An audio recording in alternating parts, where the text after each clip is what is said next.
Welcome to doctor Danger channel. I am doctor Danger channel. मैं हूँ doctor danger. चलिए आज स्टार्ट करते हैं। टाइटैनिक की 110 साल पुराना मिस्ट्री हो गया है सॉल्व। टेलीग्राफ अपडेटर का क्या सच है ये सामने आ गया है। टाइटैनिक फिल्म में दिखाया गया था कि जब टाइटैनिक जहाज डूब रहा था तो संकट कॉल लगा था। उस संकट कॉल को नज़दीकी जहाज नहीं सुन पाया, जिस वजह से यह त्रासदी बहुत बड़ी हो गई दोस्तों। और यह मिस्ट्री 110 साल बाद सॉल्व हो गया है। हॉलीवुड की ब्लॉकबस्टर फिल्म टाइटैनिक ने उस डूबते हुए जहाज की कहानी पूरी दुनिया को सामने लाई, जो समुद्र के अथाह गहराई में दफन हो गया था।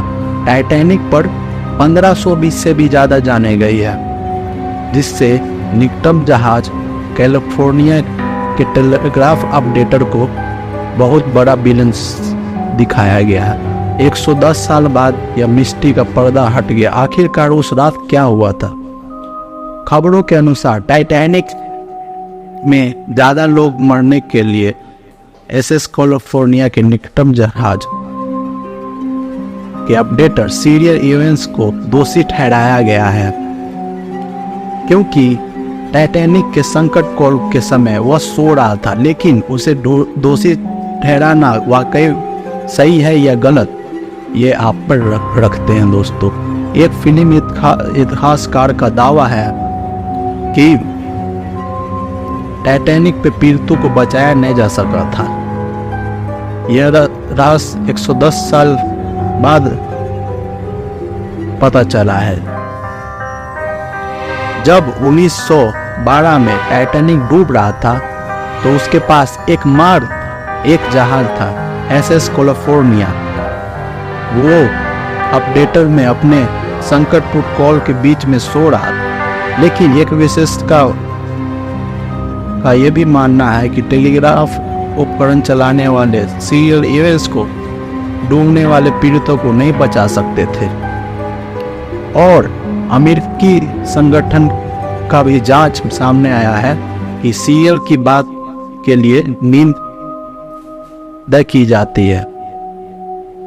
1912 14 अप्रैल रात 11:30 बजे वह सोने चला गया था। टाइटैनिक के हिमखंड से टकराने की कुछ ही मिनट पहले अमेरिकी ने जांच के बाद पता चला है, अगर सीरियल अपनी ड्यूटी पे कुछ समय रहता और उनका जहाज के यात्रियों को जान भी बचा सकता था। समुद्र स्टेशन को 24 घंटे काम करने के लिए क्यों नहीं आवश्यकता समझी जाती है। लेकिन यह बात सामने आई है, सीरियल हर रात इतने समय सोने चल जाता था। वैसे ही अकेले स्टेशन चलाने वाला टेलीग्राफ ऑपरेटर रात 11 बजे सामान्य साइन ऑफ कर लेता है। टाइटैनिक की आपदा से पहले समुद्र टेलीग्राफ स्टेशनों को 24 घंटे काम करना आवश्यकता नहीं था दोस्तों। और भी इसमें सामने आया है कि टाइटैनिक जहाज का मलबा 6 राष्ट्र का पर्दा नहीं उठा पाया। इतिहास के पत्रों में टाइटैनिक को एक्सीडेंट एक बड़ा हादसा ऐसी घटना रूप में दर्ज है, जिसके आने वाले कई सालों तक याद रखा जाएगा। दुर्घटना इतनी खतरनाक थी, इसको का मलबा कोई भी नहीं ढूंढ सका। टाइटैनिक का नाम सुनते ही एक दिमाग में एक्सीडेंट का नाम जुड़ जाता है। अक्सर लोग सोचते हैं टाइटैनिक डूबा होगा तो क्या हाल होता होगा, इस एक्सीडेंट का क्या हुआ होगा। दरअसल एक्सीडेंट इतना खतरनाक था, उसका मलबा 75 साल बाद मिला था। टाइटैनिक के साथ ऐसा भयानक हादसा हुआ, उस पर रिसर्च काफ़ी हुई, लेकिन 110 साल बाद अभी कई रहस्य का पर्दा नहीं उठा पाया है। वो रहस्य अभी टाइटैनिक के साथ अटलांटिक महासागर में दफन है। ऐसा माना जाता है कि कौन से कौन रहस्य है जिनमें अभी तक पर्दा नहीं उठा सका है।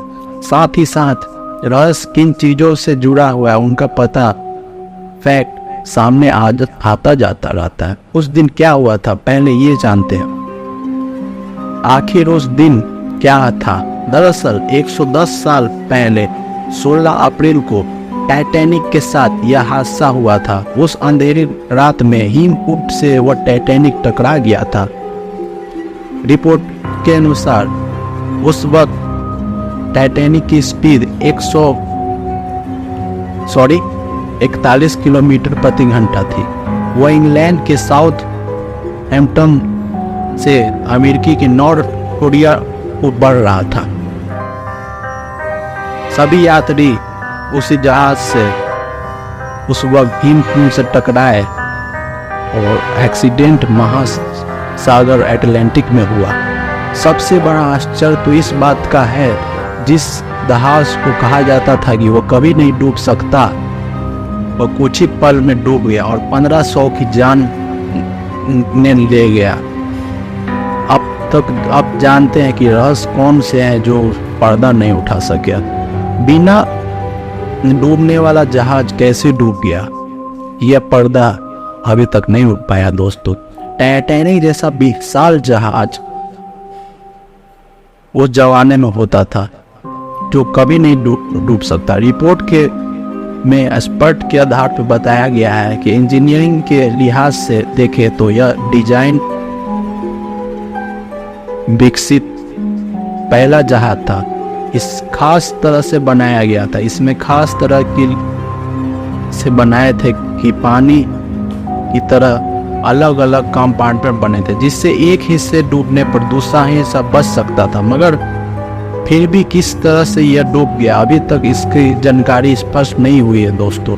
कहा जाता है कि टक्कर काफी तेज थी जिससे जहाज की बॉडी आधी लंबी तक सुराख हो गया।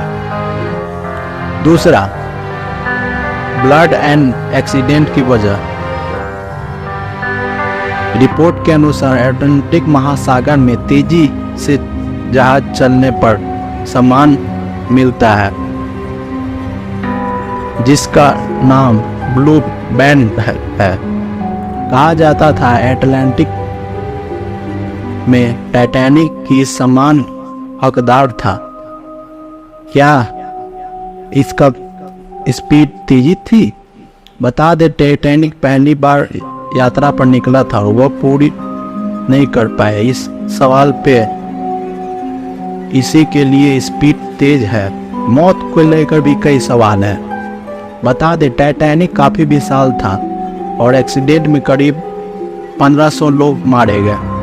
ऐसे में अभी तक उनकी मौत उनके लिए सुरक्षा व्यवस्था पर सवाल उठते हैं। उसी दौरान लाइफ बोर्ड में कम होने के चीज पर मौत के कारण सवाल उठाए जाते हैं। दूसरा, टाइटैनिक की स्पीड पर भी सवाल है। कैप्टन स्मिथ ने तेज स्पीड करने के पीछे के कारण बताया। कई लोग ने अटलांटिक को जल्दी क्रॉस करना चाहते थे, इसलिए उन्होंने स्पीड तेजी की थी। रिपोर्ट में सामने आया है कि उन्होंने स्पीड इसलिए तेज की थी ताकि कोयला जल्द खत्म किया जाए। ऐसे में स्पीड को लेकर कई सवाल उठते हैं दोस्तों। दूसरा, शिप के 2 टुकड़े होने का रहस्य। टाइटैनिक के 2 टुकड़े हो जाने पर कई सवाल निशान है। छठा, क्रू के पास दूरबीन क्यों नहीं थी? टाइटैनिक के एक्सीडेंट को लेकर यह सवाल उठता है, क्रू के पास दूरबीन क्यों नहीं थी? कहा जाता है कि उनके पास दूरबीन होती थी, काफी दूर खतरे भांप लेते हैं। इसके अलावा कई रहस्य है जिन्हें लेकर स्पष्ट जवाब नहीं आया है। थैंक यू सब्सक्राइबर व्यूअर, आप लोग इस वीडियो को लाइक शेयर सब्सक्राइब कीजिए। हम इस चैनल का नाम है doctor danger, I am doctor danger. और इस वीडियो को लाइक शेयर सब्सक्राइब कीजिए और आज का एम है 10,000 लाइक। Thank you.